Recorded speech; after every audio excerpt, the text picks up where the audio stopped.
所组成。Excavate.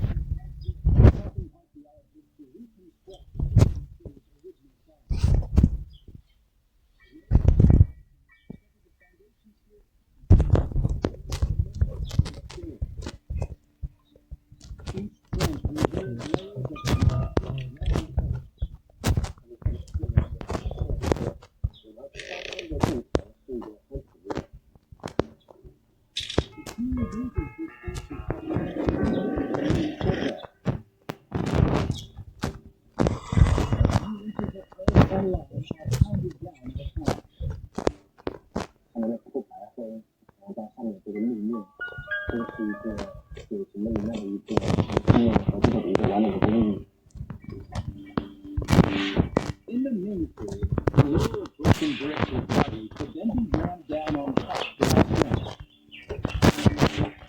Most of the palace was built in this way. It creates rock-solid foundations to support huge buildings. 因为还是道路还是这种设施上面做了非常厚的这种封土层。But alongside this substructure, the team also discovers the drainage system. It too looks like a miniature version of its big brother next door. 然后中间那个就是规模不太一样，那基本工作的原理是其实是一样的。Beijing is almost completely flat. Archaeologists think the courtyards of both palaces bulge in the middle to get rid of rainwater. Wei investigates exactly how this works. 现在我们在这个院落的中央的这个位置，所以这个地方应该是一个地势最高的地方。Wei carefully pours out water onto the central leading to Dagao Xuan's pavilion. It runs into ditches that drain away on each side.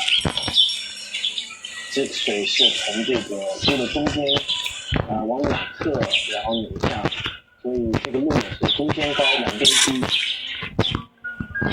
Archaeologists believe that the Forbidden City's water system works just like this, but on a massive scale.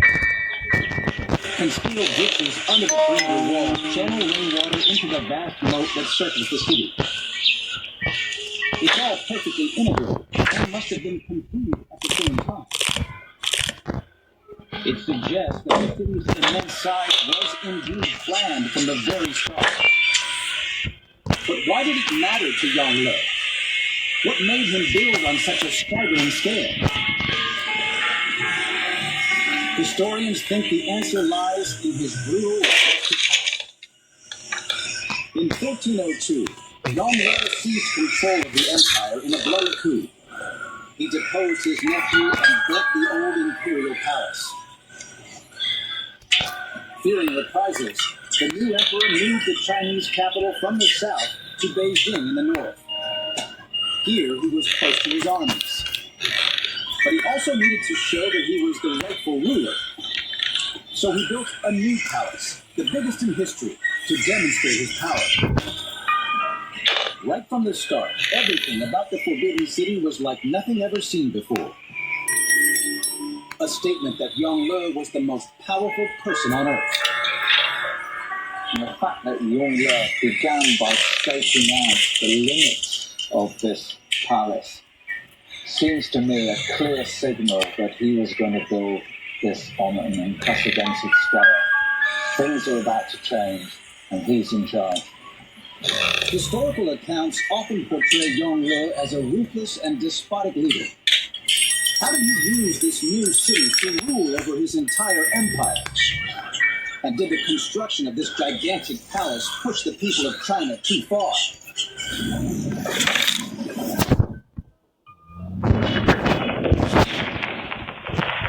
The Forbidden City. The astonishing creation of a ruler whose ambition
9 was the Emperor's number, just one below the heavenly perfection of 10.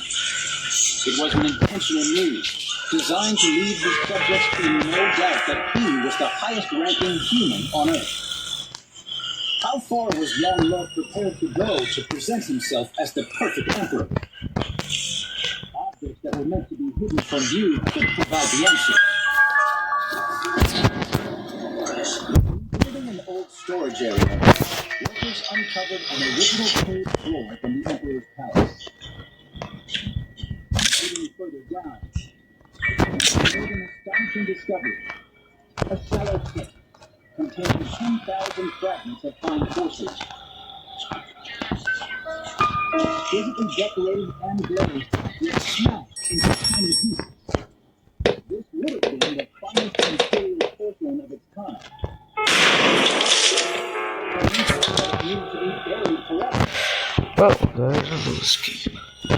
What does it say about the emperor who ruled here? Today, workers poured over the pit as part of the Forbidden City's ongoing rebuilding work. Archaeologist Mr. Wang Guangyao investigates why this broken imperial porcelain appears to have been smashed intentionally. 有一个很大一个场地，多大呢？7公分宽，1米长，7公分深，方方那个坑，里面全是碎瓷片。 Although porcelain has been uncovered in other areas of the city, Wang Yao thinks this find is very special. 因为这瓷器是皇帝用的瓷器，和民间用的瓷器，称之为御窑瓷器。 Investigators bring every single piece of broken imperial porcelain to the restoration workshop. Here, the team tries to figure out what it looked like and why it was smashed and buried. It's a super-sized and super-fragile jigsaw. 所有的珐琅彩瓷器之所以珍贵啊，就是说，首先是皇帝用的，在年轻，尤其在清代啊，在天文完成的点胶的珐琅彩瓷器总共只有4。 Today, countless examples of bowls like these could be worth millions of dollars. But to Wang Yao, even broken bits and pieces are priceless. 它的历史价值，它可以供我们研究的科学价值，就更大了，那是无法想象。 Why was this beautiful porcelain intentionally shattered and buried? Wang Yao thinks each one has tiny flaws. 还有的纹样画出来，结果和皇帝这个舞蹈人差评误的，这就不可以。 Porcelain that was less than perfect could not be placed in front of the emperor, but it was still considered too good for ordinary people. 烂的可能是大师，也不允许留下民间。更细了也是皇帝的瓷片，人民是不能拥有。 The destruction seems like a colossal waste.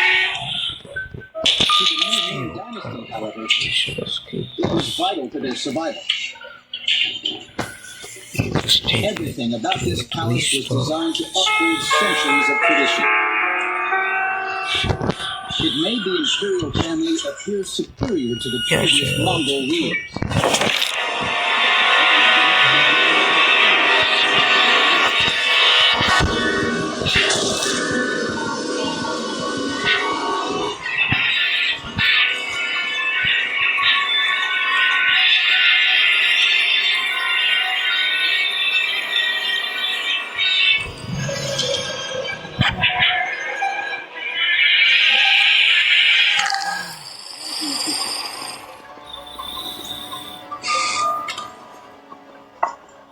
When Yongle appeared, his subjects would all kowtow, knocking their heads on the floor 9 times, loud enough to be heard.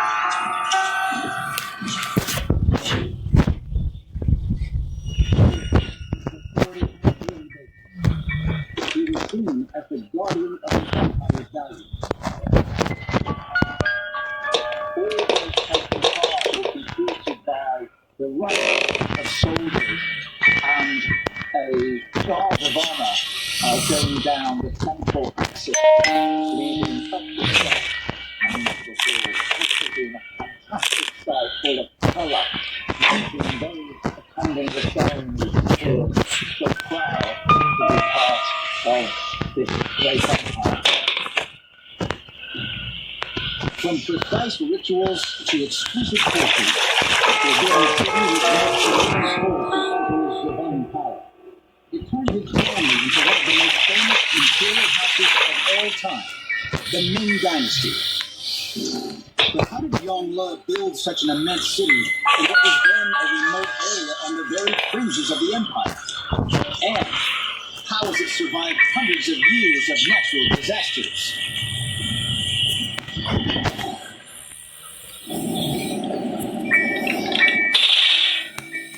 600 years ago, China's new emperor sent a clear message to his people. Here, on the frontier of the empire, he built an elaborate palace metropolis, the Forbidden City. A mighty statement of his divine right to rule, and a fierce warning for his royal enemies. But Beijing was a remote, landlocked city with limited natural resources. How did the emperor construct such a colossal masterpiece here? Looking at the high preserved fragments, there is a massive stones. The emperor's audience chamber sits on a 26-foot marble base. Inside, 60 stone blocks reinforce patched earth foundations, strengthened by a lattice of stone beams. Hundreds more slabs form a solid base. But at the center of the platform is a grand staircase, with a single 50-foot-long, 300-ton slab of marble. It's the weight of 135 SUVs. How did builders transport such a massive slab of stone to the center of the city?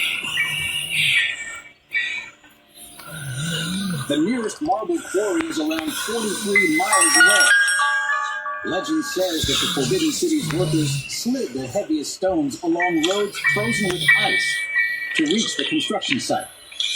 But could this really be true? Beijing is famous for its harsh winters. To this day, the moats surrounding the palace often freeze over. Did the city builders really turn the weather to their advantage? Engineering professor Li Jiang searches for answers. I heard earlier about the hospitals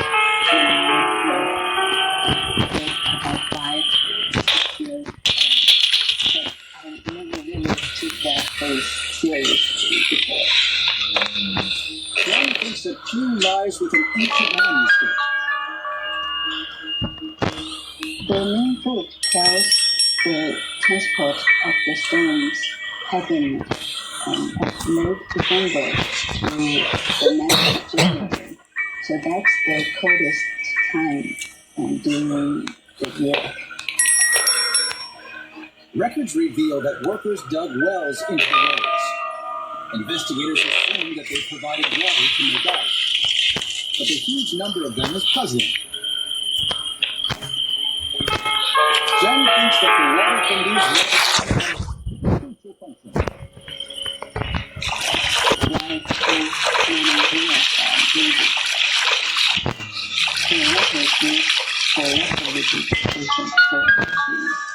sliding compounds. Jung calculates that it would have taken 1,000 men to slide giant blocks along a road covered with just ice. But with wells dug along the icy route, they could pour water onto the ice and lubricate the surface. The thin film of lubricating water between the sled and ice reduced the friction and allowed the blocks to glide easily across the frozen pathway. By using this method, they could cut the number of men needed from 1,000 to just 150.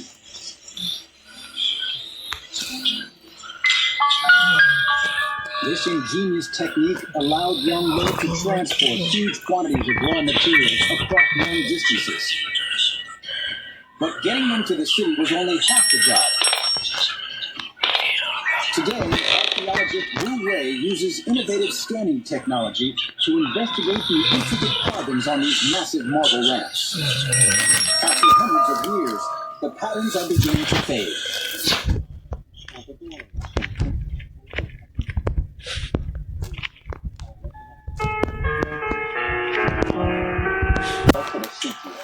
随着时期呢，这个慢慢的推移，慢慢的出很多细节。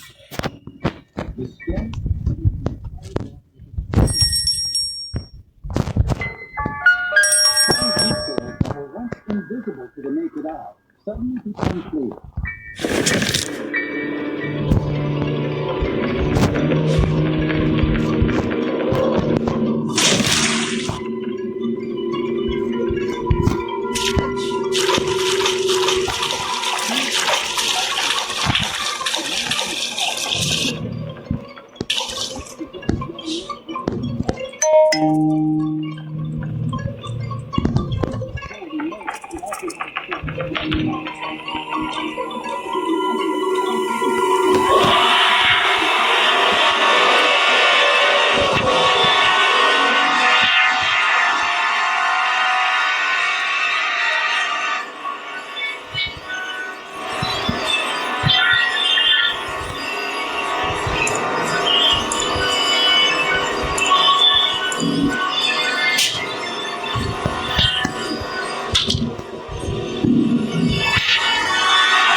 But his grand palace became a hugely unpopular scene among the people.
Wooden walls sit below heavy roofs made of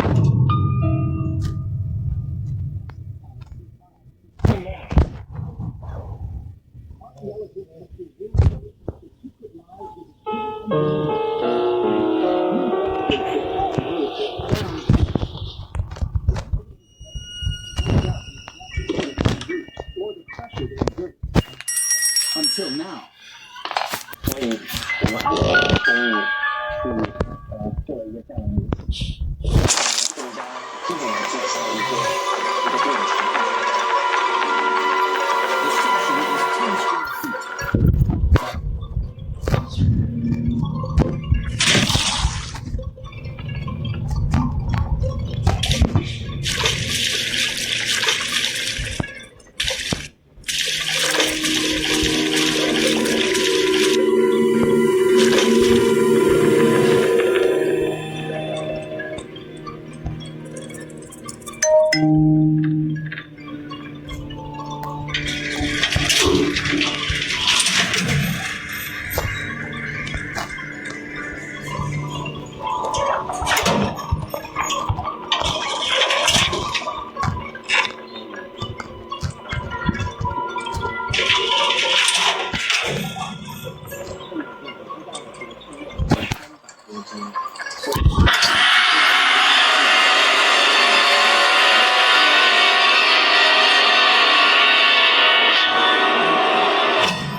secret is concealed in the elaborate wooden components. Supporting the immense towered roofs are 72 columns, over 30 feet tall, each made from a single tree trunk. Connecting them are intricate building made from dozens of pieces of beautifully decorated wood.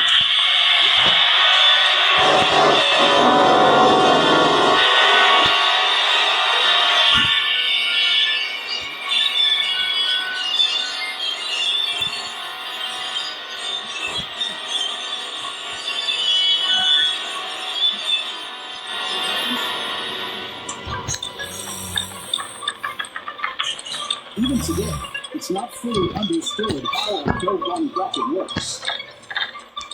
Way's Temple Restoration Project gives him a rare chance to deconstruct the secret workings of this puzzling structure. His team uses 3D scales to visually rebuild each Dogon bracket, piece by piece. 会看到，有很多小的构件组成，然后每个构件都这个严丝合缝。 The sheer number of parts inside one of these brackets is surprising, but this makes it extremely flexible. 为什么我们说这么多构件？因为它们的年龄地位，是让他们很老的，没有使用很严仔细，所以它这边其实不是一个商品的名字。 Engineers think that this flexibility could be the key to protecting the palace during earthquakes. So what actually happens inside a Dogon bracket when a quake strikes? Stripping back the Hall of Supreme Harmony reveals that the roof is in fact not supported by the wall, but by its wooden columns. Above, rows of flexible Dogon brackets take the strain of the tiles and spread the load upon these strong pillars. When the earthquake hits, the loose brackets flex unmoved, dispersing the energy, keeping the roof in place. The columns are only loosely anchored.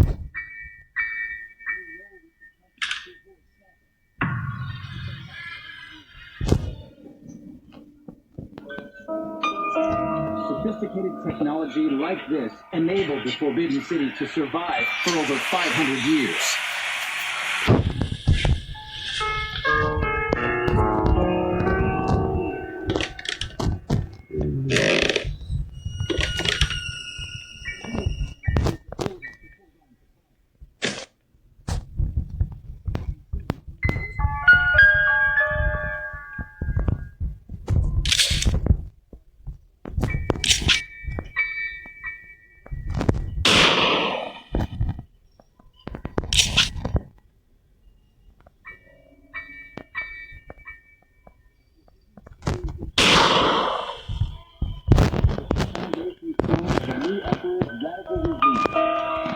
It helped the Ming Dynasty rule China and enter a golden age of imperial power.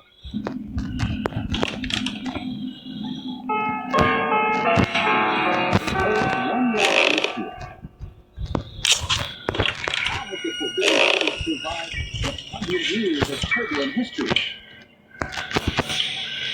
Today, an army of workers toils around the clock to maintain these extraordinary buildings.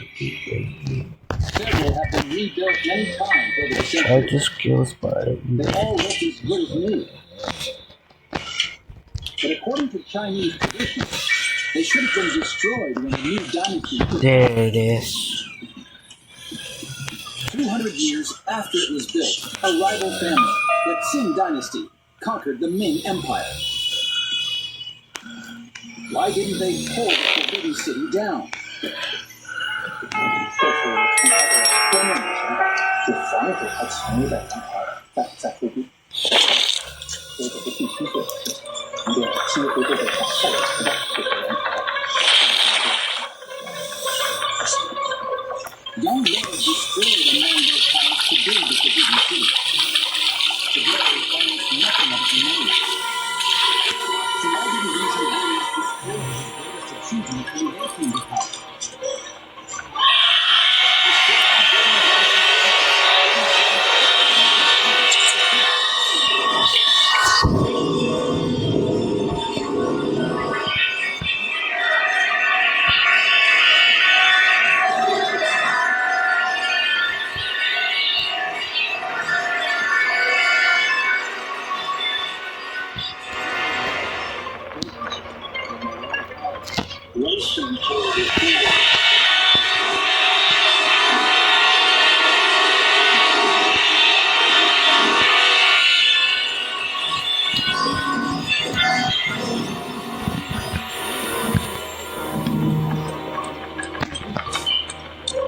So why didn't these warriors destroy the greatest achievement when they came to power? In the end, China's imperial rulers lost their grip on power. This incredible palace, once shut off from the outside world, that's what provided.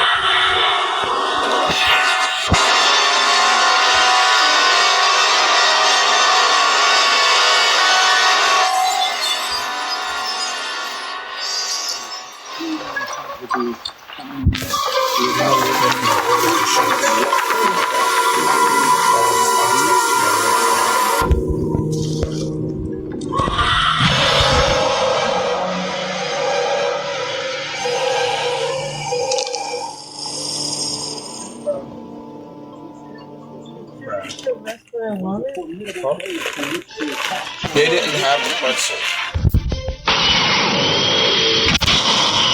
Cause I was sick. I'm sick. I had it to tell you. I had it to tell her.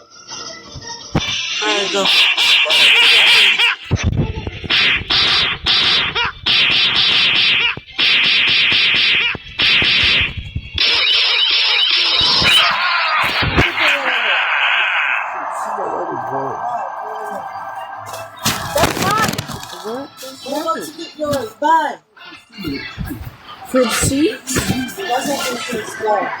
it plugged in? No, here. Fine. Oh, my head hurts. My already gave you Why you keep getting up? already gave you pills. Why do you keep getting up?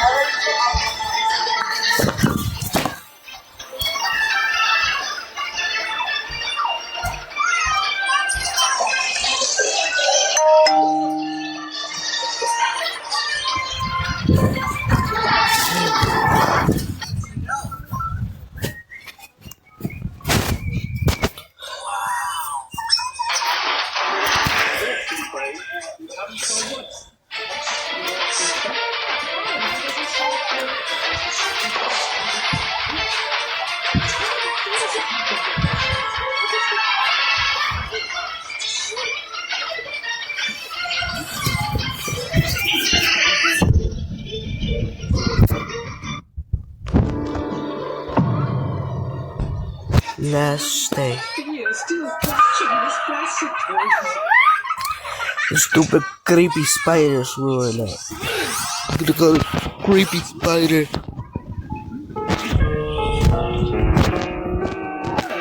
Stupid creepy spiders ruin it, bro.